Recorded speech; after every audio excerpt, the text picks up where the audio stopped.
Team India star allrounder Hardik Pandya టీ20 world కప్లోనూ రాణించాడు. అలాగే శ్రీలంకతో జరిగిన టీ20 సిరీస్లోనూ రాణించాడు. అయితే హార్దిక్ పాండ్యా ఫిట్నెస్పై మరింత ఫోకస్ పెట్టాలని భావిస్తున్నాడు.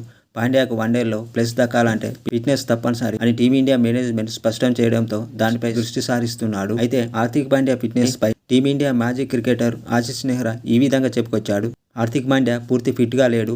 అతడు ఎక్కువ కాలం క్రికెట్ ఆడలేడు. ప్రస్తుతం ఉన్న ఫిట్నెస్ అతడు కేవలం టీ20లో మాత్రమే ఆడగలడు. అందుకే అతన్ని వన్డే టీంలోకి తీసుకోలేదు. అయితే టీమిండియా టీం సెటప్ నుంచి చూస్తే హార్దిక్ పాండ్యా ఎంతో కీలకమైన ఆటగాడు. ముఖ్యంగా వైట్ బాల్ క్రికెట్లో అతడు జట్టులో ఉండడం చాలా తప్పనిసరి.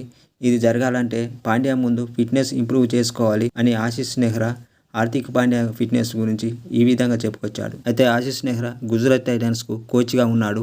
అదే టైంలో హార్దిక్ పాండ్యా గుజరాత్ టైటన్స్కు కెప్టెన్గా ఉన్నాడు. వీరిద్దరి మంచి సాన్నిహిత్యం కూడా ఉంది. అయితే హార్దిక్ పాండ్యా ఇప్పుడు గుజరాత్ను విడిచి ముంబై టీంలోకి చేరాడు.